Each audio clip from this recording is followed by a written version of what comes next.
Merci à tous d'être là et on va commencer simplement par un petit moment de relaxation, voilà, simplement pour ceux qui le souhaitent, on peut fermer les yeux et accueillir tout ce qui est simplement et laisser partir tout ce qui a besoin de s'échapper.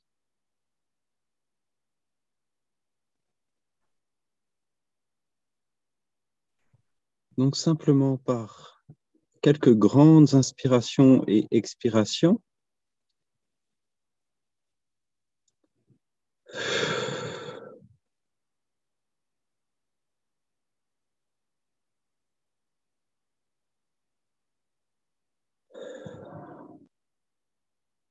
de laisser aller tranquillement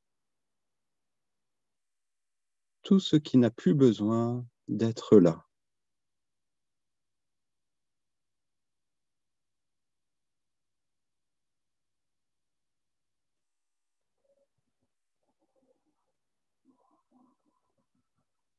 D'accueillir toutes les sensations.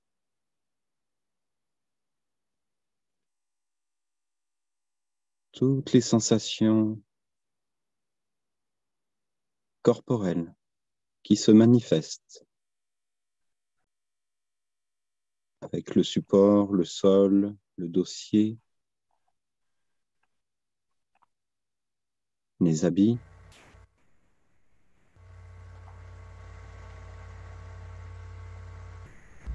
Et accueillir les sons qui viennent, peut-être des parasites, les bruits ambiants, mais aussi à l'intérieur de soi.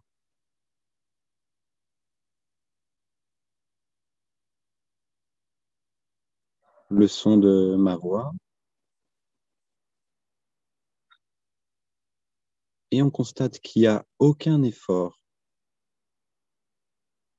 pour que tout ça se produise, se manifeste. Aucun effort pour que toutes ces sensations apparaissent dans ce champ de conscience.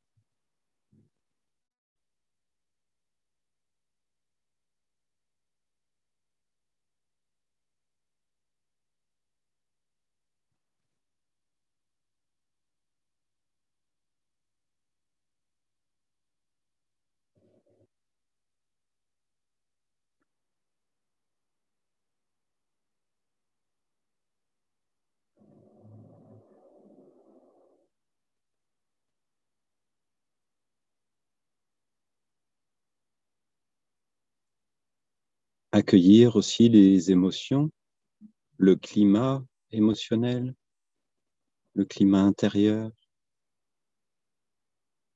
Que se passe-t-il à l'intérieur? Y a-t-il des attentes, de l'agacement, de la tranquillité, de la nervosité peut-être due à des complications dans la journée?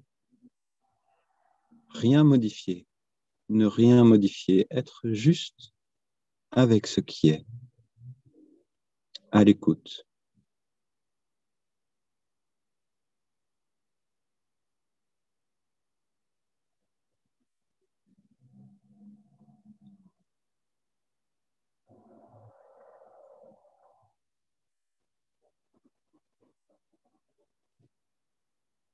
Et d'observer toutes les pensées,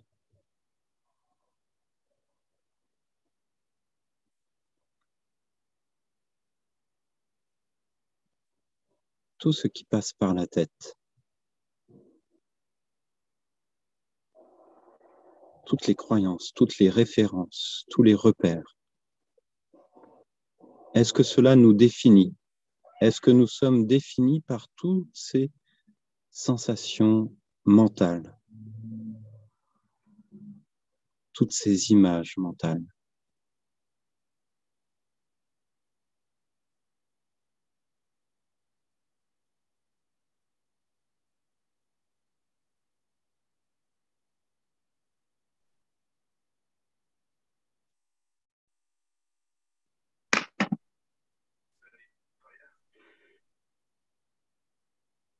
Est-ce que toutes ces images suffisent à dire ce que l'on est? Sommes-nous réduits à ces sensations corporelles, émotionnelles et mentales? Ou bien y a-t-il quelque chose d'indéfinissable qui est conscient de tout ce qui apparaît dans cette manifestation? Et ce qui est conscient, nous n'en sommes pas séparés. Cette conscience pure, ce témoin, c'est ce que nous sommes déjà.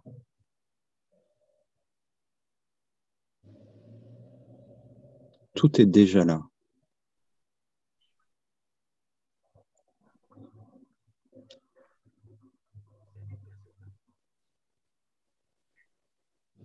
Y a-t-il des idées d'atteindre quoi que ce soit?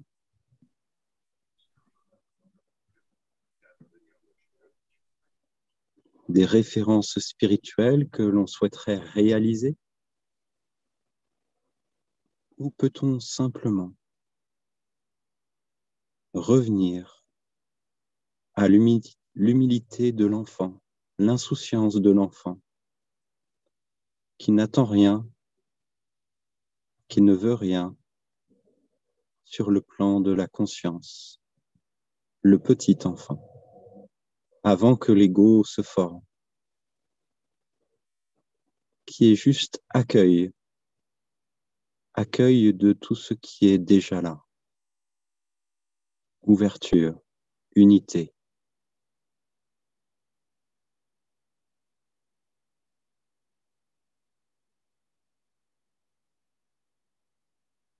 Sans référence mentale. Voilà, et tout simplement laisser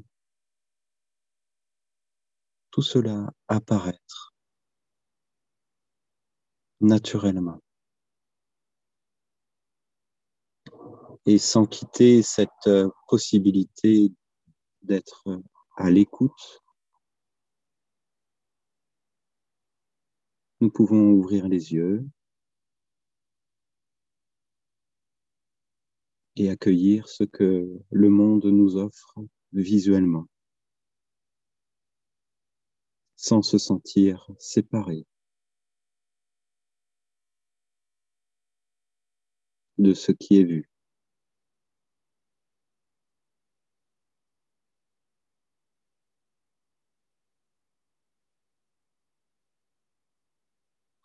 Et ainsi peut-être avoir l'espace du cœur rempli d'accueil, d'ouverture, de sentiment d'unité avec tout ce qui est déjà là maintenant.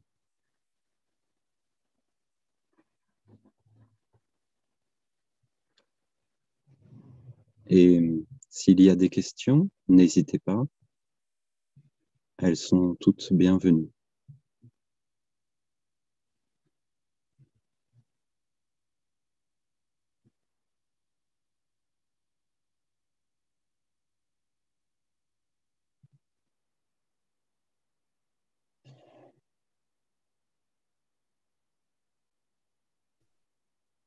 Bonjour, Bonjour.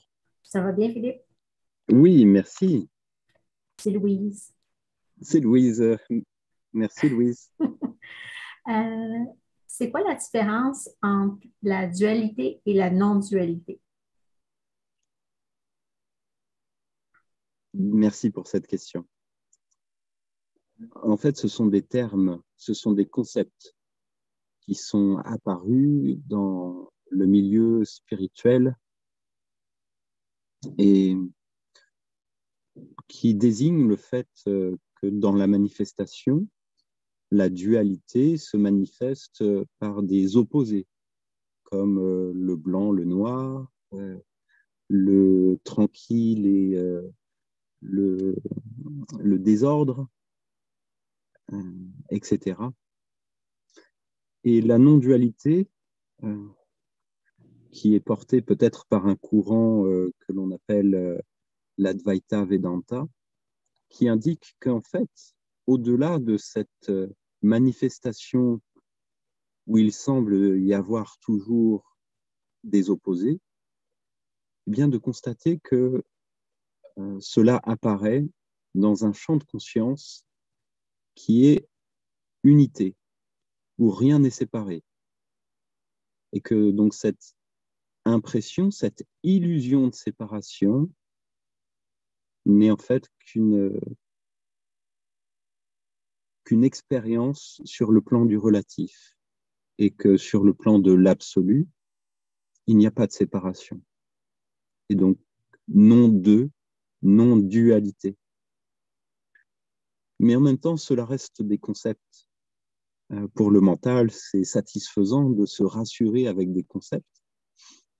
Mais d'une autre manière,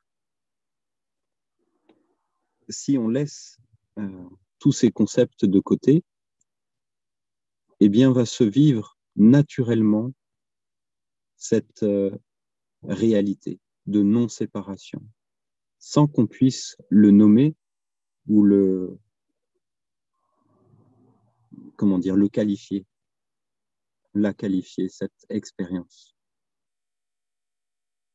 Et simplement, tout ce qui apparaît dans la vie du personnage, mais aussi sur le plan de la conscience, de constater qu'il n'y a pas en réalité de séparation, puisque tout apparaît dans ce champ de conscience, sans distinction. Un petit peu comme sur la toile de l'écran de cinéma, il y a, il peut y avoir tous les opposés qui apparaissent, toutes les couleurs, toutes les possibilités. Et pourtant, la toile de fond ne change pas et est toujours unie. Donc c'est cet accueil inconditionnel, d'une certaine manière, c'est un amour inconditionnel, mais un amour qui n'est pas le sentiment, qui n'est pas la sentimentalité, qui est cette ouverture, on pourrait dire du cœur, mais en fait, c'est plus que le cœur physique, bien sûr, c'est ce cœur, le cœur de ce que l'on est, le cœur de l'être qui s'ouvre et qui se répand d'une certaine manière. Et en cela, on se reconnaît simplement parce que c'est ce qu'on a toujours été. On n'a jamais été séparé de cela. Il n'y a pas besoin de le chercher, de le trouver ou de le réaliser, car c'est ce que nous sommes déjà totalement. Alors, je ne sais pas si ça répond à la question. Oui, merci. Est-ce que je peux poser une autre question? Bien sûr, bien sûr. Quels outils pourrions-nous utiliser pour mettre en place la non-dualité? Merci pour la question. C'est le mental qui cherche un outil. Il cherche un outil parce qu'il a l'impression de ne pas être suffisamment en connexion ou ne pas être suffisamment pur ou qu'il lui manque quelque chose. Et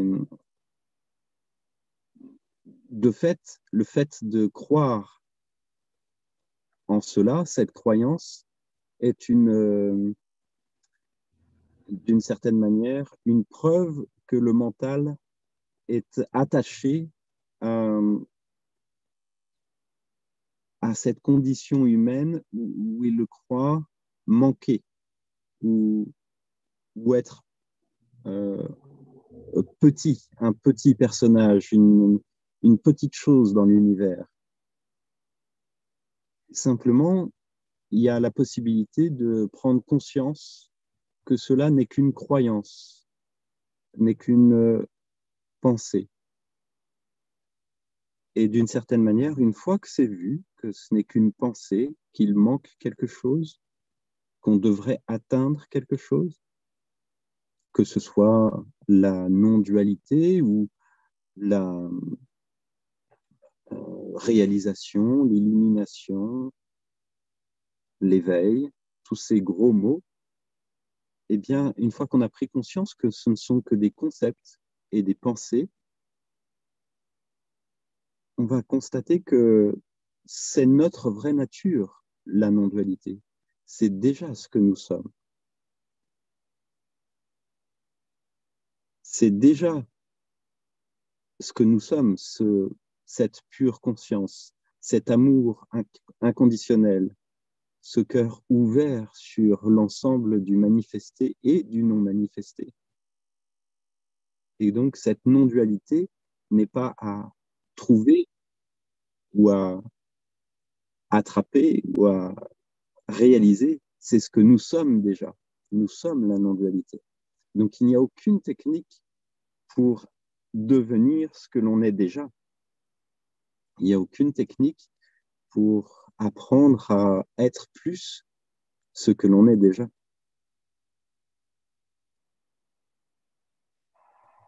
Merci beaucoup, Philippe. Merci beaucoup pour les questions, Louise. Merci.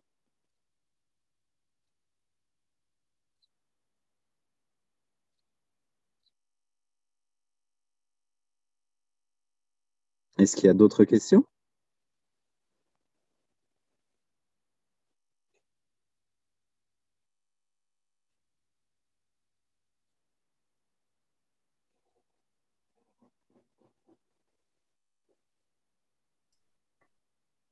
Bonjour Philippe, Bonsoir. c'est Lucie. Bonsoir, Lucie. Bonjour. Alors moi, c'est une observation sans vouloir utiliser d'outils ou de techniques. Je me rends compte que quand je me dépose dans mon cœur, quand je fais du yoga, des respirations profondes, de la méditation, il y a comme une voix que j'entends. Euh, et il me semble bien que ce n'est pas la voix de la raison. C'est comme un murmure. Et souvent, c'est des vibrations aussi, soit d'amour, de joie. Et je me demandais, est-ce que c'est un contact, un lien avec cette pure conscience ou sans même faire d'effort, il me semble. Ça n'arrive pas tout coup, mais les fois que ça arrive, c'est bon. Et c'est sûr que là, j'aimerais m'y accrocher et que ça dure. Mais bon, hélas, ça ne dure pas dans le temps, mais j'ai déjà savouré ces moments-là. Donc, je me demandais, parce que le thème de ta conférence, c'est raison, le cœur. Quand ça m'arrive, c'est ça, j'ai l'impression que ça vient d'ailleurs, à la fois à l'intérieur de moi, mais que c'est pas, comme je te le mentionnais, ma raison ou mon mental.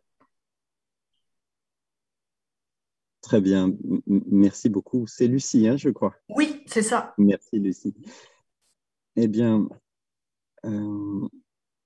cette voix, si elle ne vient pas du mental ou si elle ne vient pas de la raison, et qu'elle se manifeste peut-être plutôt par des vibrations, eh bien, il n'y a pas à chercher finalement d'où vient-elle, que fait-elle, etc. Il y a juste un bien-être et quelque chose de beau qui en découle. Maintenant, il y a le mental et l'ego qui essayent de maintenir cette expérience et de dire ça c'est beau et ça doit être là en permanence. Mais c'est à nouveau une croyance que cela devrait être comme ça tout le temps parce que c'est agréable, parce que c'est une expérience qui peut être bouleversante, intense, magnifique. Mais la réalité, c'est qu'elle a un début et une fin. Et de prendre conscience simplement que ce n'est qu'une expérience. c'est une expérience dans la manifestation.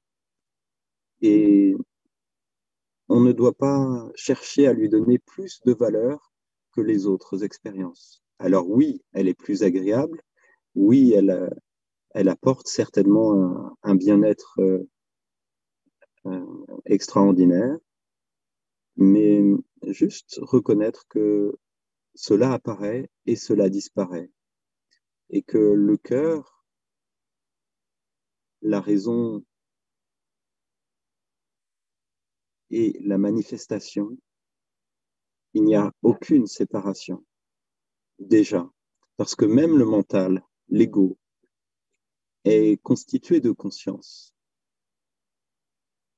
La conscience, c'est ce que nous sommes également. Alors bien sûr, ça prend forme sur des vibrations qui sont des concepts, des mots, des images, et que dans le milieu spirituel, cela a une connotation négative. Dès que c'est le mental, dès que c'est l'ego, alors ça a une connotation négative. Alors que simplement, si on reconnaît que rien n'est séparé, que tout est non-dualité, alors que ce soit le cœur, le mental, l'ego, le personnage, l'univers, tout est cela, tout est un. Et donc il n'y a pas quelque chose qui a plus de valeur qu'une autre. C'est juste pour le mental que ça a plus de valeur. Mais intrinsèquement, tout est sacré.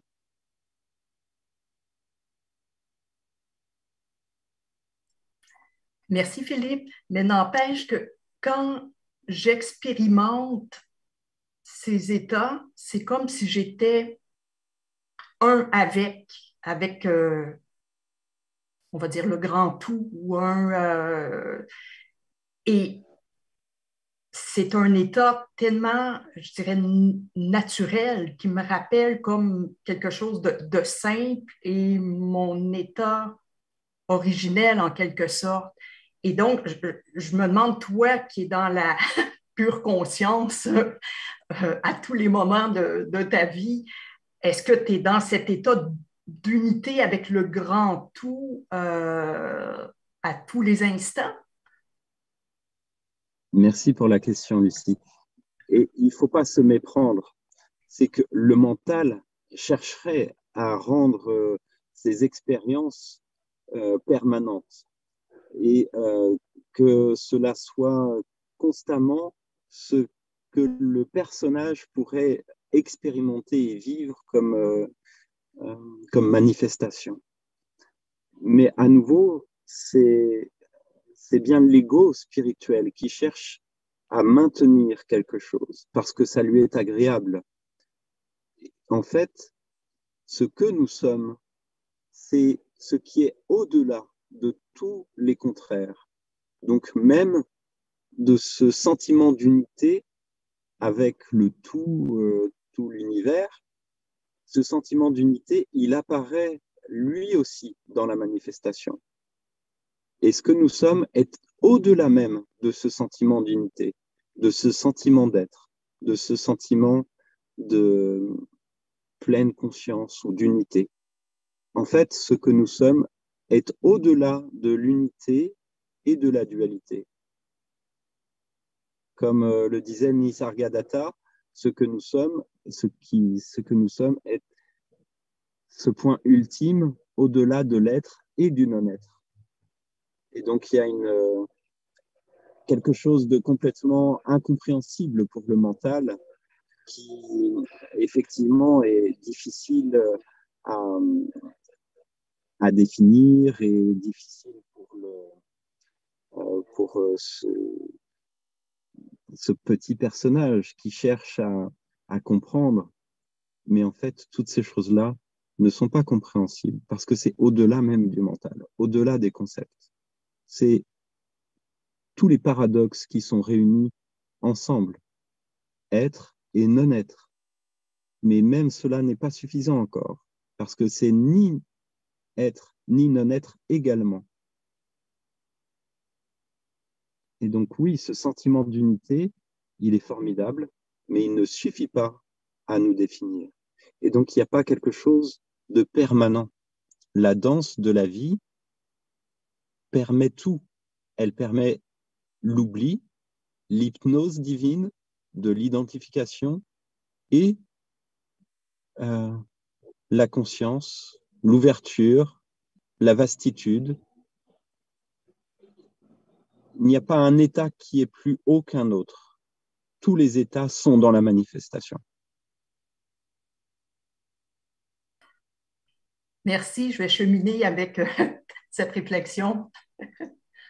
Merci Lucie, je sais que c'est pas évident et que ce n'est pas peut-être pas habituel comme proposition. Exact. Merci Philippe. Merci beaucoup Lucie.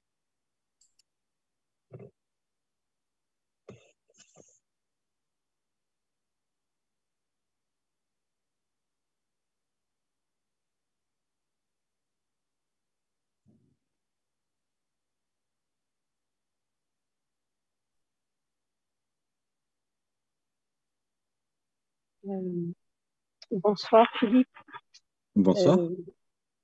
c'est Fanouchka et mon éternelle question c'est comment être.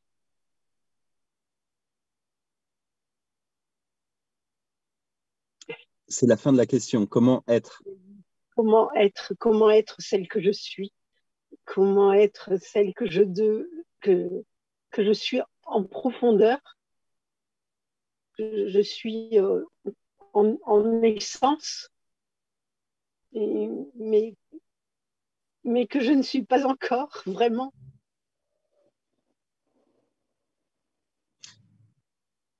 Qui dit je ne le suis pas encore? C'est peut-être mon ego.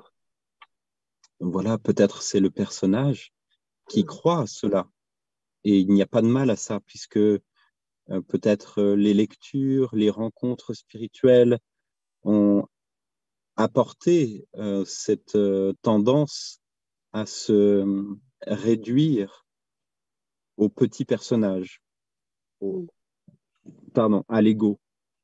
Mais finalement, si on n'écoute pas cette pensée, si on est ouvert à la possibilité que ce qui est déjà notre essence n'a pas besoin que le personnage le fabrique, on n'a pas besoin de l'atteindre. Cette essence, c'est ce que nous sommes déjà. Et il n'y a pas besoin de croire dans les paroles qui sont dites là maintenant non plus.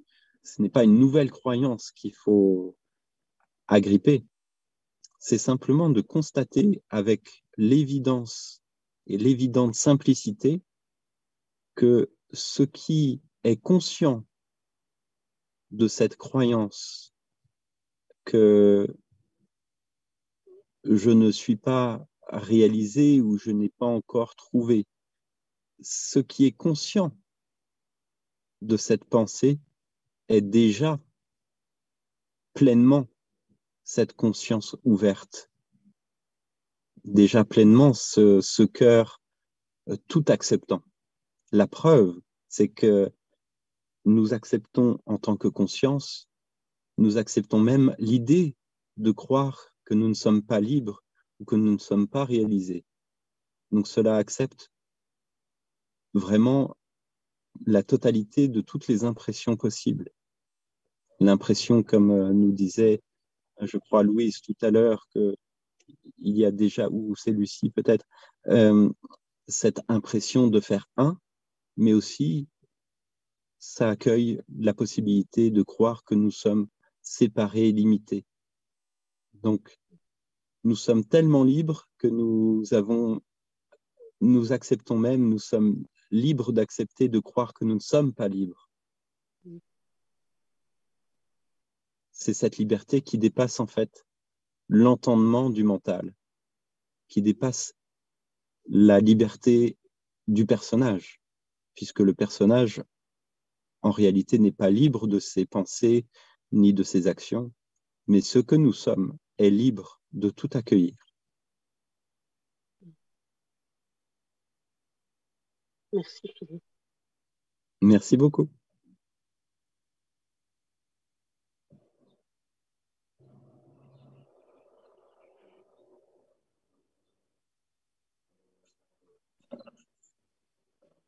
Bonsoir Philippe. Bonsoir. Moi, je trouve ça compliqué de revenir à ça en toute simplicité quand on est confronté à un quotidien où il y a beaucoup de réflexion intellectuelle ou beaucoup de mental et d'attente de l'extérieur. C'est à la fois difficile parce qu'on a tendance à s'agripper aussi à ce calme, à cette simplicité, alors qu'on pourrait juste revenir très simplement à ce qui est dans la simplicité, comme tu dis. Mais je trouve ça difficile, en fait. Bien sûr. Ça se fait pas si simplement. Enfin, c'est sûr, si on reste dans la forêt en méditation pendant une semaine, c'est plus facile de revenir à ça. Mais enfin, de voir les choses simplement sans avoir à lutter, un peu comme un hamster là, dans sa roue. Mais le quotidien, je trouve qu'il nous... C'est pas du tout aidant, quoi. C'est pas du tout soutenant par rapport à cette histoire de simplicité. Merci pour la question. Et effectivement, pour le personnage, la vie n'est pas simple et il se fait happer par toutes sortes d'emprises mondaines, professionnelles, sociales. Et quand il est happé, eh bien, il peut être dans la complexité des relations. Mais cela est vu. La preuve, tu peux en témoigner. Donc, ceux qui voient cette complexité, ceux qui voient le tumulte, le chaos que le personnage vit, n'est pas troublé. Et simplement, sur le moment, peut-être ce n'est pas vu, ce n'est pas actualisé, il n'y a peut-être pas le rappel de cela. Mais ce n'est pas grave d'une certaine manière, parce que c'est un petit peu comme pendant le sommeil. On a l'impression de ne pas être conscient des choses, et pourtant, quand on se réveille, on sait si on a bien dormi ou pas. Donc, si on a bien dormi, si on sait qu'on a bien dormi, c'est qu'il y a une conscience qui est là malgré l'impression d'être inconscient. Et donc là, de même manière, quand on est emporté par la complexité de la vie, il y a quelque chose qui voit ce personnage troublé. Et ce qui voit cela, ce qui est conscient, ce qui est témoin de ce trouble, n'est pas troublé. Et donc, il n'y a pas de difficulté autre que celui du personnage. Il n'y a que le personnage qui est troublé, pas la conscience que nous sommes.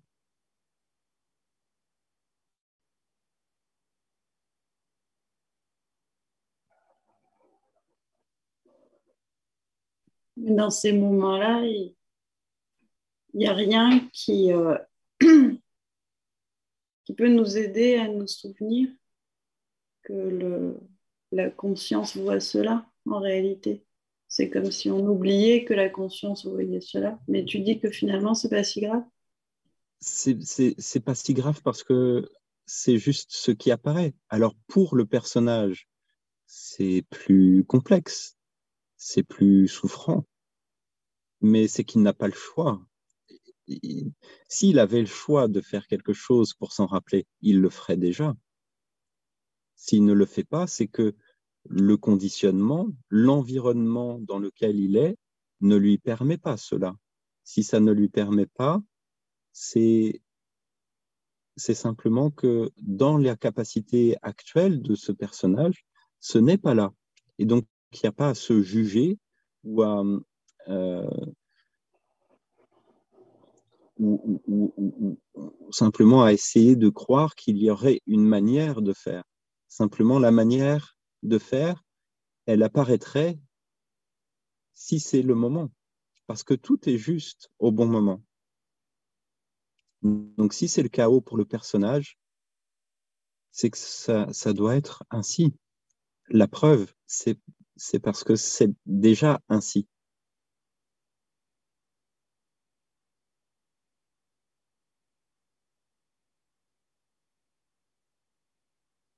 Cela n'empêche pas, par ailleurs, quand le temps le permet, quand le personnage est disposé à prendre des moments de méditation, des moments de relaxation, de pratique spirituelle, qui lui permettent peut-être de trouver du calme et de la bienveillance pour lui-même. Et peut-être que le fait d'intégrer ça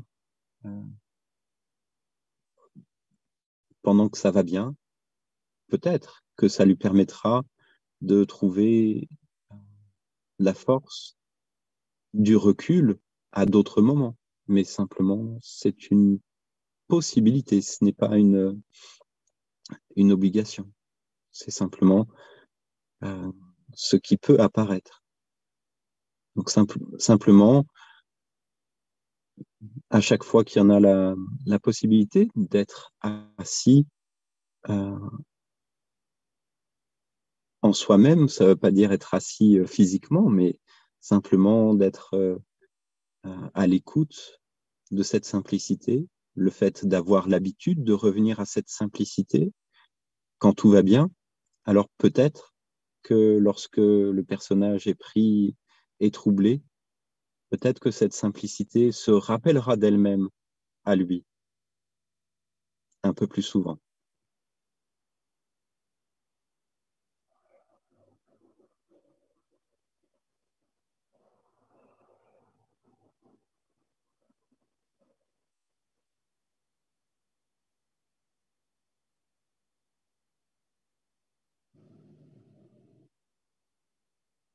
Merci, merci Xenia.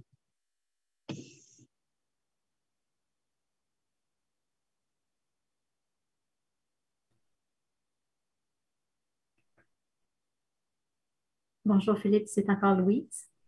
Oui, J'ai une demande.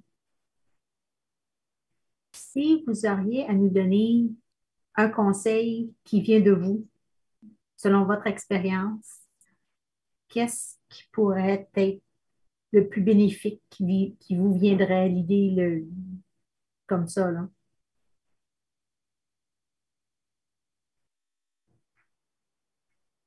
un conseil pour être bénéfique pour qui? Pour la population en général.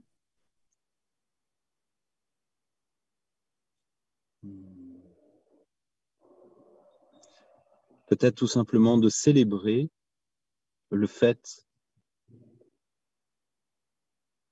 d'avoir la possibilité, la chance, puisque nous sommes là réunis en partie pour cela, de célébrer cette capacité de, de cette conscience, cette possibilité d'être ouvert au niveau du cœur, au niveau de l'être, à tout ce qui est, et de manière simple, de reconnaître la simplicité. Donc voilà, simplement célébrer la possibilité d'être dans la simplicité. Merci Philippe. C'est apprécié.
Alors, j'ai cru voir passer un message de Anne qui demandait d'en dire plus sur la simplicité.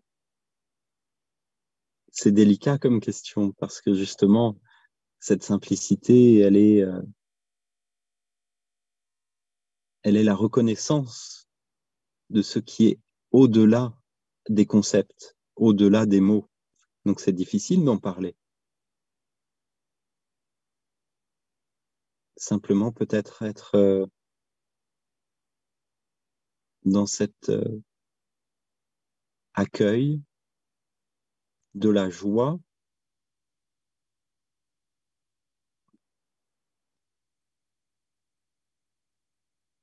d'être déjà ce que l'on cherche.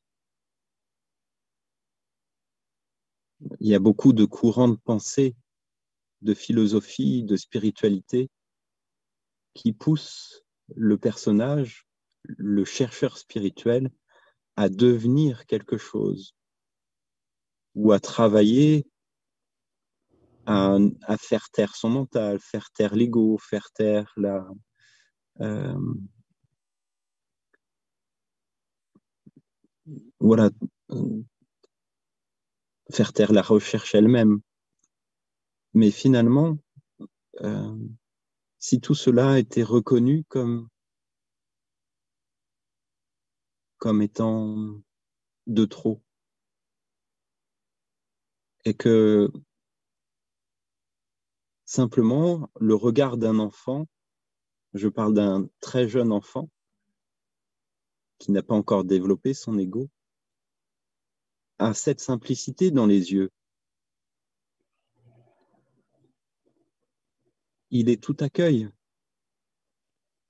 Il ne conceptualise pas, il ne cherche pas à définir cette simplicité. Il l'est tout simplement.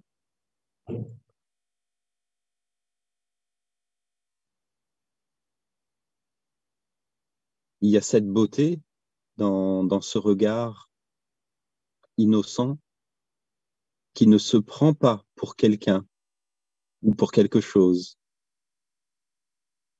et qui a pourtant cette ouverture totale sur le monde, ce cœur complètement ouvert. Et en fait, cet enfant est toujours là. Il n'est pas perdu, il n'a pas été, comment dire,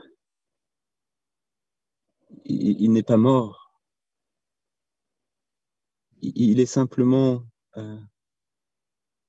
recouvert par toutes les pensées, toutes les croyances, toutes les idées que l'on se fait de la vie, de la spiritualité. Donc, la simplicité, c'est de voir que toutes ces idées, toutes ces attentes, toutes ces croyances ne sont que des pensées, des attentes et des croyances. Si on n'y croit plus, si on n'est plus attiré par monter dans le train de ces pensées, ces croyances, ces repères, alors la simplicité de l'enfant revient. Naturellement, elle est toujours là. Et c'est peut-être pour ça que dans le regard de certains sages ou certaines euh, personnes qui témoignent, on peut peut-être retrouver cette joie de l'enfant, cette simplicité et cet humour sur le regard que l'on peut porter sur la vie. Parce qu'on comprend que tout ça est une vaste blague, une hypnose divine.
Alors, j'ai vu passer une question.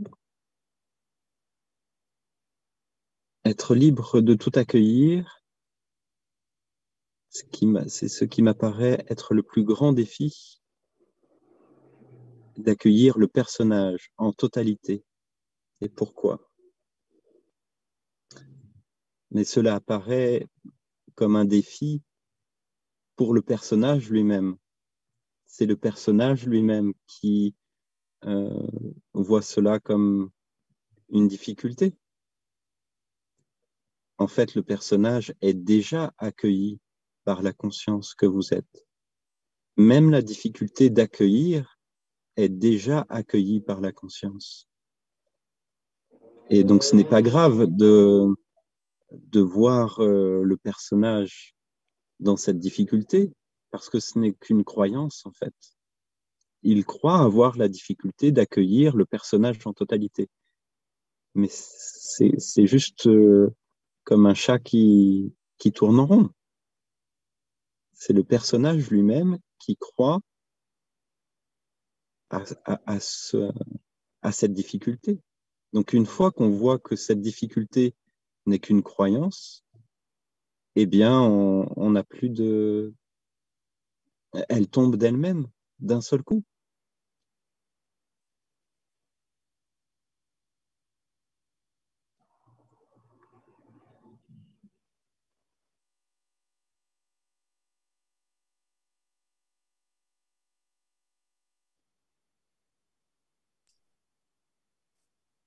C'est encore Lucie.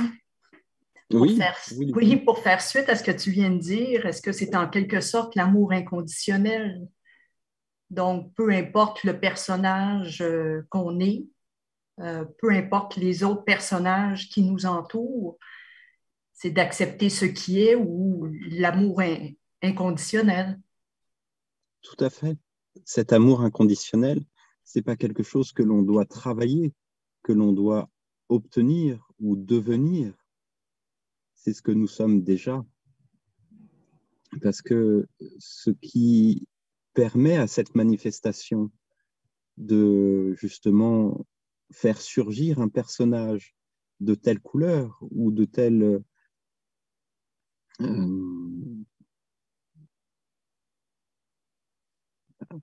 voilà, enfin tel qu'il est en tout cas, c'est déjà cette conscience que nous sommes, qui est de manière inconditionnelle, donc avec cet amour qui n'est pas la sentimentalité, mais qui est cette unité, cette non-dualité.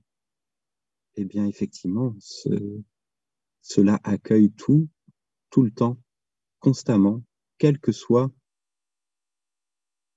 ce qui apparaît. Et la preuve, puisque ça apparaît, c'est que c'est déjà accepté par ce qui soutient cette manifestation, c'est-à-dire la conscience et l'amour, le Satchitananda.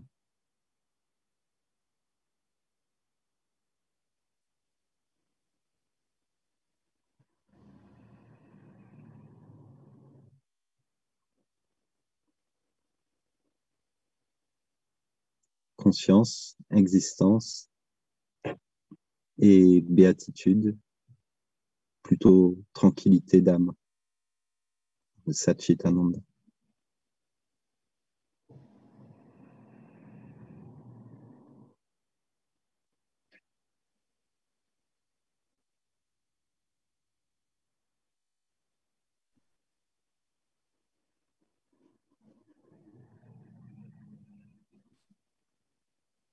Bonsoir. Bonsoir Samia. Bonsoir.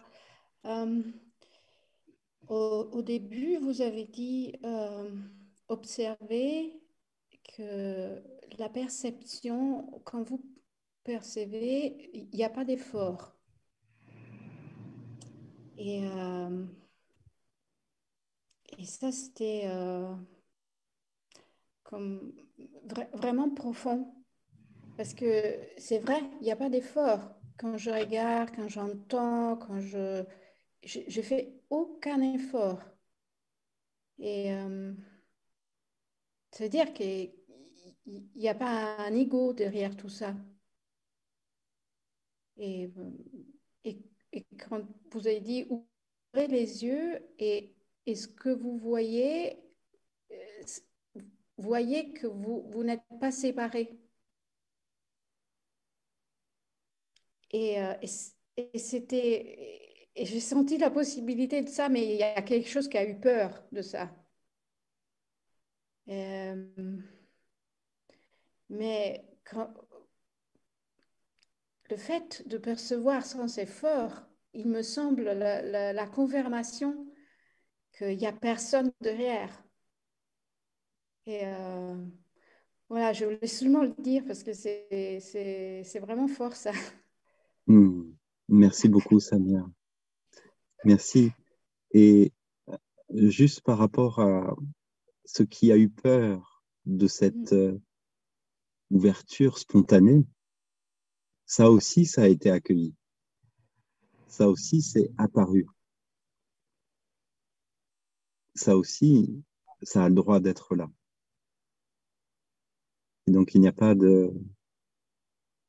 Il n'y a rien qui a été manqué. Rien à rater, rien à obtenir. Tout est déjà parfait comme c'est.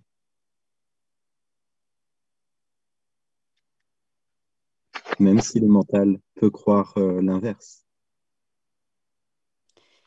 Et donc aussi dans l'observation, c'est comme dans la perception, il y a personne derrière.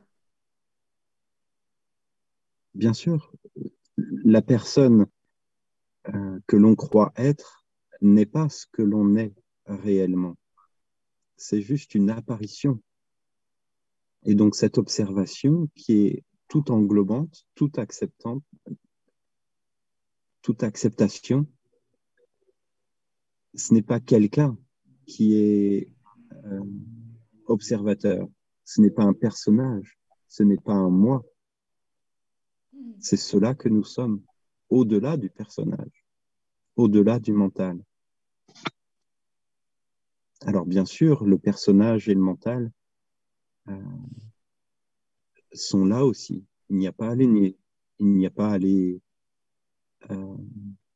à les refuser euh, et à s'en débarrasser.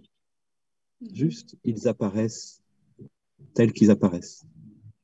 Et ce que nous sommes, ce qui est au-delà de ce personnage, n'est pas séparé non plus du personnage. Parce que le personnage et l'ego sont également tissés de conscience. Donc même le personnage est, est personne, entre guillemets, cette présence transpersonnelle. Même le personnage et l'ego est tissé de transpersonnel et de non-dualité. Mais il ne s'en rend pas compte.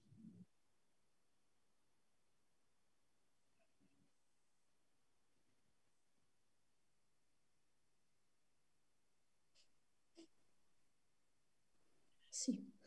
Merci beaucoup, Samia. Merci pour ces très belles questions ou témoignages.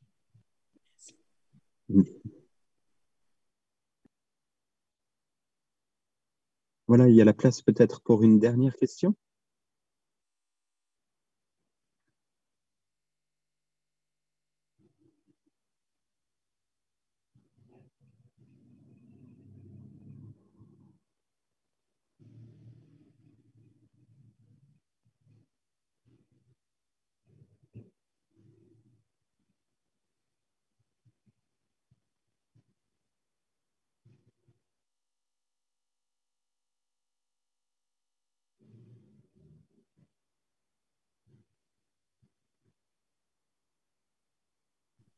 Oui, bonsoir. Ça me rappelle quelque chose que j'ai envie de partager. Tu as entendu parler de la tradition autour de Georges Ivanovitch Gurdjieff. Pour le faire rapidement, il y a l'histoire des centres physiques, intellectuels, émotionnels. Et Gurdjieff parle aussi de centres émotionnels et intellectuels supérieurs qui fonctionnent parfaitement, qui sont là. Et voilà, moi qui suis resté longtemps là-dedans, ça me fait écho avec le tout est là, ce qui voit, ce qui est conscient de tout ce trouble, lui est totalement indemne de ce trouble. Ça me rappelle ça.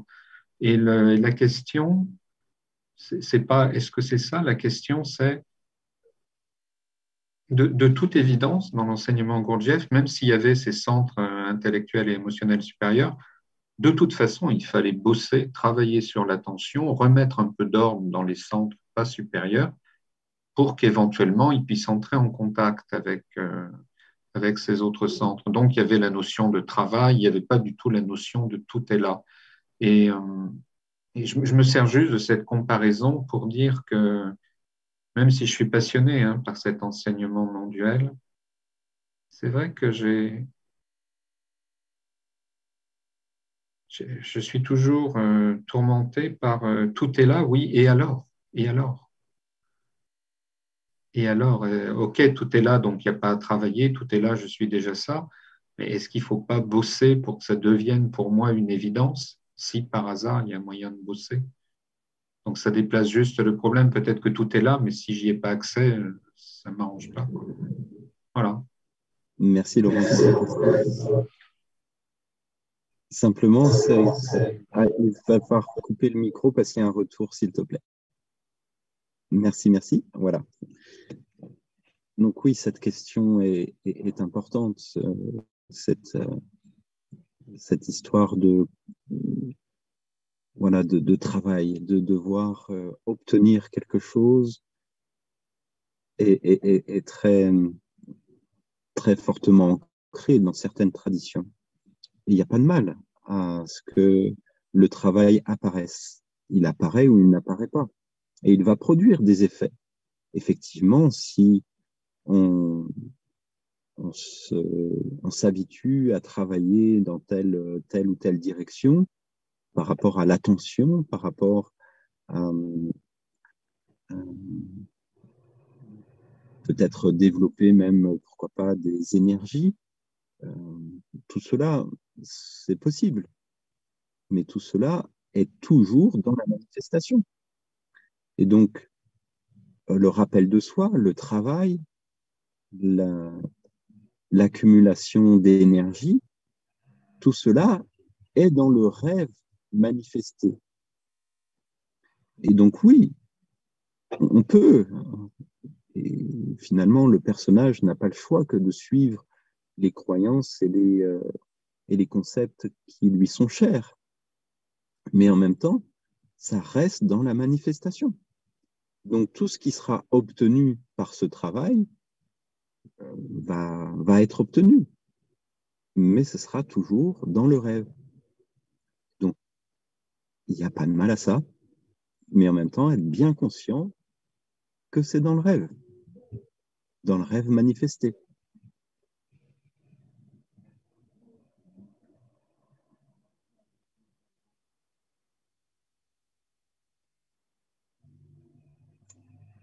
Voilà les amis pour ce soir ou cet après-midi. Je vous remercie pour votre compréhension par rapport à tout ce qui toutes les conditions techniques ce soir, cet après-midi n'étaient pas extraordinaires. J'en suis vraiment désolé. Et je remercie très, très chaleureusement Jean Rivest, Vox Populi, pour cette écoute et cette possibilité de faire les choses malgré tout, malgré ces conditions techniques. Et on se retrouve bientôt. Merci beaucoup, Jean. Tu as une idée peut-être pour cela? Ben, je pense qu'on s'était parlé de faire ça toujours le vendredi. Exceptionnellement, cette semaine, c'était jeudi, mais vendredi prochain, c'est bon. D'accord. Très bien. Eh bien, avec grande joie, merci à tous. Belle soirée pour ceux qui sont sur le continent européen et bel après-midi pour les autres. Bientôt. Merci, à bientôt. Ciao, ciao.